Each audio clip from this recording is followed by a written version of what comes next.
መልመጃ 2.3ን እንስቲ የሚከተሉትን ክፍልፋዮች ደምሩ ይላል። አሁን እዚህ ጋር 9 ነው፣ ይሄኛው 2 ነው። ስለዚህ ይሄ ለዚህ ያለ ቀሪ አይካፈልም። ስለማይካፈል አሁን ሌላ መንገድ እፈልጋለሁ። ቢካፈል ኖሮ ቀጥታ 9ን ልወስድ ነበር የኔ ሐሳብ፣ ግን አይደለም። እሺ የዘጠኝና ይሄንን ሁለቱን ደግሞ ላብዛው። በቃ እንደዛ ባደርግስ ሁለቱን ላብዛው። በቃ አንድ ላይ ስንት ነው የሚሆነው? የሁለቱ ብዜት 18። 18ን ለ9 2 ሲባዛ በ7 14 ሲደመር 18 ለ2 9 9 ሲባዛ በ1 9። ይሄ ደግሞ ሲደመር ስንት ነው የሚሆነው? 23 23 ስንተኛ? 18ኛ። በቃ እንደዚህ ነው የሚመጣው ማለት ነው መልሱ። እዚህ ጋር በቃ ዝም ብለን በጅምላ አንጨፍጭፈው። እዚህ ጋር ስንት 20 እናድርገው። ከዛስ ይሄንን ምክንያቱም ሁለቱን አብዝቼ ነው 20 ያገኘሁት። በቃ በማብዛት ነው እየሰራ ያለው። ወይ ቼክ አደርጋለሁ ወይ አበዛለሁ። እዚህ ጋር ቁጥሩ ትንሽ ስለሚሆን ብዬ ነው። አሁን 20 ትንሽ ነች፣ ገብቷችኋል? 20 ብዙ ስላልሆነ ለዛ ነው። አንዳንድ የሚደብሩ ቁጥሮች አሉ፣ በጣም ትልቅ የሚሆኑ ቁጥሮች። በዛን ጊዜ አናበዛም፣ ሌላ መንገድ ነው የምንፈልገው። ይሄንን አሁን ትንሽ ስለሆነ በቃ ማባዛት ይሻለናል። ስለዚህ 20 ሲካፈል ለ5 4 4 ሲባዛ በ4 16 ሲደመር 20 ሲካፈል ለ5 4 አይደለም። እዚህ ጋር 20 እዚህ ጋር ይሄ 4 ነው የሚሆነው። እዚህ ጋር ደግሞ 5 ነው። 20 ሲካፈል ለ4 5 ነው። 5 ሲባዛ በ5 25 ነው። ስለዚህ ይሄ ስንት ነው የሚሆነው? 41 ነው የሚሆነው። ይሄ 41 ስንተኛ?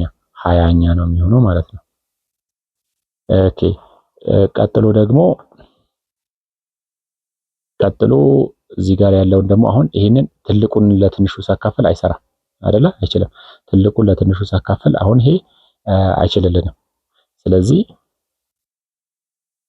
ስለማይችል አሁን የ6ንና የ14ን የጋራ ትንሹን ብዜት ፈልጋለሁ ማለት ነው። ይሄ 8 12 18 24 እያልኩኝ ስንት እስከ ስንት ልሂድ? ይሄኛው 30 በጣም ትልቅ ቁጥር ሊሆን ነው ማለት ነው። እዚህ ጋር ደግሞ ይሄ 14 ደብል ነው እየሆነ የሚሄደው። 28 ካልሆነ እዚህ ላይ 14 ስንደምር ስንት ነው የሚሆነው?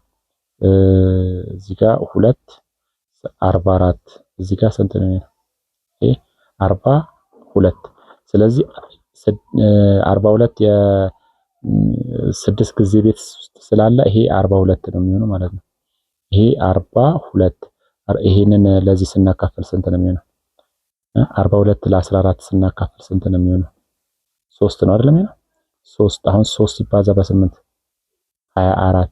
እሺ ቀጥሎ ደግሞ 42 ሲካፈል ለ6 7 7 ሲባዛ በ1 7። ስለዚህ ይሄ ስንት ሆነ? 31 42ኛ።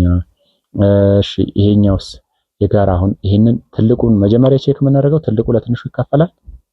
ትልቁ ለትንሹ ይካፈላል። አዎ ስለዚህ ትልቁን ነው የምንወስደው።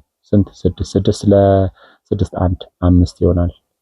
ከዛ 6 ለ3 2 2 ሲባዛ በ2 4። ስለዚህ ስንት ሆነ? 9 ስድስተኛ ሆነ ማለት ነው። እዚህ ጋር ስንመጣ ትልቁ ለትንሹ ስለማይካፈል እናብዛው። 20 ለ5 4 4 ሲባዛ በ2 8። ቀጥሎ 20 ለ4 5 5 ሲባዛ በ1 5። የስንት ሆነ? 13 20ኛ ሆነ። እሺ ይሄኛው ደግሞ ትልቁ ቁጥር ለትንሹ ይካፈላል አይካፈልም? እሺ ስንት እናድርግ አሁን? 40 ብናደርግ ያው እኔ 20 እንደሆነ አውቃለሁ፣ ግን 20 ለሁለቱም ይካፈላል። ግን እናንተ አሁን በቃ 40 አድርጋችሁ ስሩ። 40 ለ10 4 ሲባዛ በ3 12 ሲደመር 40 ለ4 10 10 ሲባዛ በ9 90። ከዛ ይሄ ሲካፈል ደግሞ ይሄ ሲደመር ስንት ነው? 102 ስንት? 40ኛ። አሁን ይሄ ትልቅ ሆነ። አያችሁ ቅድም ያልኳችሁ ለዚህ ነው።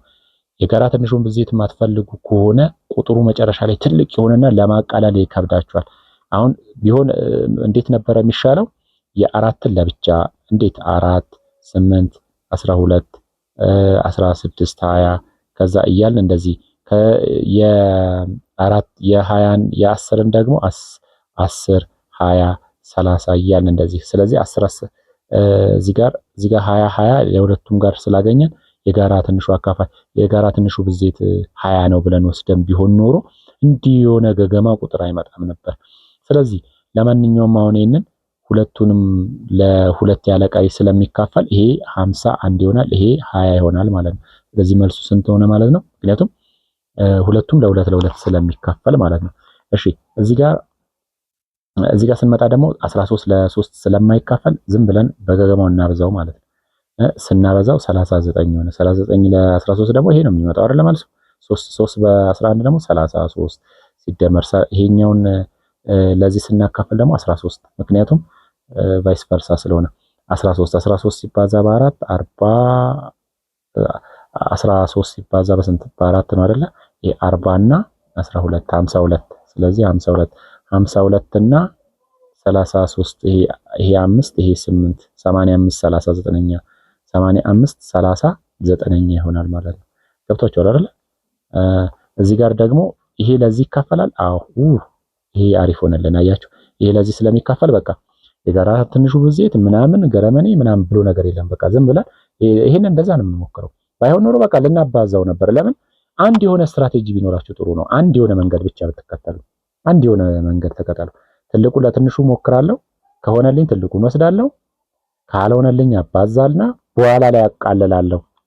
ምክንያቱም ብዙ ጊዜ ተማሪዎች ላይ ያለው ችግር ምንድነው? ትንሹ የጋራ ብዜትን አይሰሩም በደንብ። ያ ደግሞ ጊዜም ሊፈጅባችሁ ይችላል። እዛ ላይ የምታጠፉትን ጊዜ ለማቃለል ብትጠቀሙበት አሪፍ ነው ብዬ አስባለሁ። ስለዚህ አሁን ይሄ ትልቁን ለትንሹ አካፈልኩኝ። ስንት ሆነ? 15 ለ15 1 ሲባዛ በ8 8 ሲደመር 15 ለ5 3 ሲባዛ በ12 ስንት ነው የሚሆነው? 36 ስለዚህ 36 እና 8 44 ስለዚህ 44 15ኛ ይሄ ነገር ይቃለላል አይቃለልም? መሞከር ነው። ለሁለት ይካፈላል። ሁለቱም ለሁለት ይካፈላሉ። ይሄ የላኛው ይካፈላል፣ የታችኛው ይካፈላል። ምክንያቱም ለምን ለሁለት የሚካፈሉ ቁጥሮች መጨረሻቸው 0 2 4 6 8 የሆኑ ናቸው። ለሶስትስ ይሄ የላኛው ይካፈላል አይካፈልም? ለምን ለሶስት መከፈሉን ደግሞ የምናውቀው ዲጂቶችን እንደምራቸዋለን። 4 ሲደመር 4 8 ስለሆነ 8 ደግሞ ያለ ቀሪ ለሶስት አይካፈልም። እሺ ስለዚህ ለሶስትም ካልሆነ ለአምስት እንሞክራለን። ለአምስት ደግሞ የሚካፈለው መች ነው? የመጨረሻው ዲጂት 0 ወይንም 5 ከሆነ ብቻ ነው። በቃ ስለዚህ ለነኚህ ለሁለት ካልሆነ ለሶስት ካልሆነ ለአራት ደግሞ የሚሆነው መጀመሪያ ለሁለት መካፈል ሲችል ነው። ቀጥሎ ለአምስትም ካልሆነ በቃ 6 ማለት ለሁለት እና ለሶስት ያለ ቀሪ ሲካፈል ነው። ከዛ ደግሞ ራሱን የቻለ ሌላ 7 አለ። እሱ በጊዜ ቤት ነው የሚሰራው ማለት ነው። ይሄንን ይመስላል።